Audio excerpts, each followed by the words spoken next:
Hello and welcome to my channel. My name is Jennifer and I am a registered nurse but also a nurse practitioner student. It's been a little bit over a year now that I've been on YouTube sharing my journey as I transition from RN to NP. I've been showcasing a lot of what it's like a day in my life as a nurse practitioner student. I've also shared some tips and study advice here on YouTube if you want to check those videos out. I also share a lot of shorts of daily behind the scenes, outfits of the days, makeup looks, and fun things. I wanted to do a video that's a little bit more different than my usual videos. And I think I'm going to divide this into a two-part series. As you can tell by the title, these are 5 things I wish I knew before I started NP school.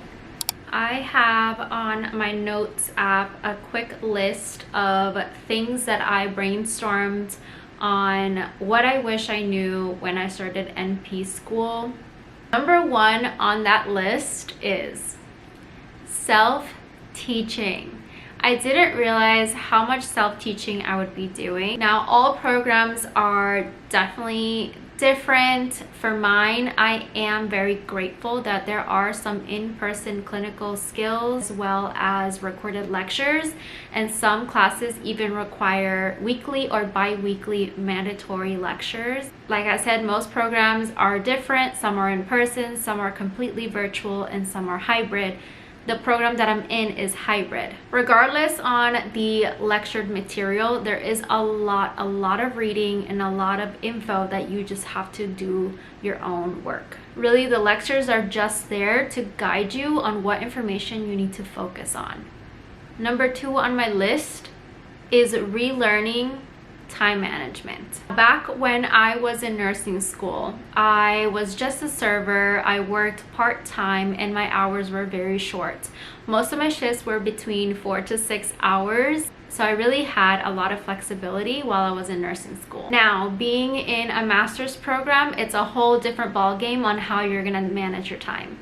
A lot of my colleagues have children. They have full-time jobs that they're not able to leave, along with just being an older adult now. So for me, time management has been a struggle, not only because I got a late diagnosis of ADHD, but also working full-time while attending this program part-time really has been difficult to manage. This is where having amazing friend support, family support, spousal support, having someone to just take over little things here and there while you just grind it out. Aside from that, I also discovered so many different tools on how to manage my time, and I do have a separate video for that if you would like to watch it, and I'll tag it up above.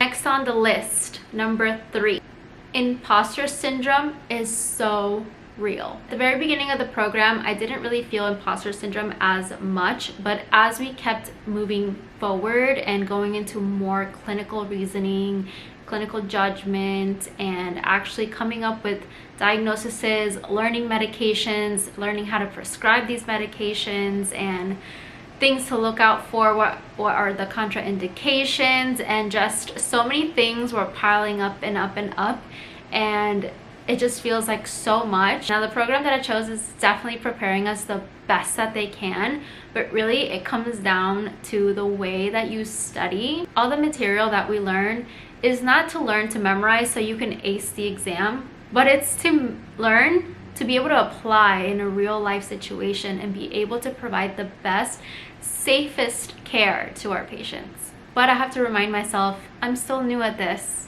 I'm halfway done with my program. I'm not gonna be ready on day 1 of clinical.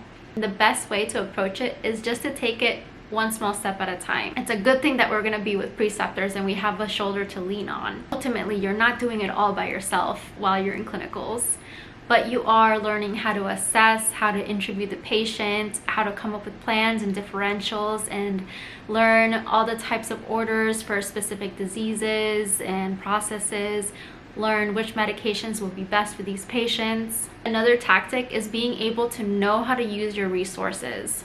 Moving on to number 4, finding clinical placement is very difficult for NPs. Now, I can't speak for like physician assistants or other med students with clinical placements, but for NPs, it just seems all around very difficult to find a location that will take you in. All schools are set up differently, but I made sure when I did my research on which master's program to apply to, I wanted to make sure that the school was in charge of setting me up with clinical placements to alleviate that stress. Now, sadly, we've run into a hiccup where they have difficulties placing some of the students. 90% of the students have been placed, but the remaining 10 are still looking for placement. So regardless on whether your school places you or not, I think doing your own research, especially if you want a specific location, I think working with your school and providing them with a list of places you would love to go shadow and work with, that is the safest way to go. And last one, for number 5, burnout is so real. Especially if you are a wife, a mother, you're working and doing school at the same time, trying to keep up a social life, trying to see family, it all catches up to you. And one thing that I've learned is that you just have to set some time aside for yourself, for your spouse, to be with your family. Enjoy some time with friends, even if it's going to catch up for like 15 to 30 minutes and grab a coffee together. Even if you can just go on a walk around the park for 30 minutes. Listen to your lecture if you have no time. At least you can use that time wisely. I've also learned the hard way that sometimes you just have to close your laptop, close your book, and just call it a day and pick it back up tomorrow. Alrighty guys, so that concludes my 5 things that I did not prepare for. Let me know if you enjoyed this video and be on the lookout for the next 5. Let me know if you also will love a video on survival tips for NP school and NP students. Make sure to subscribe, like this video, and hit the bell notification. That way you won't miss the next part of this video. But like I always say, thank you so much for watching. Until next time, bye!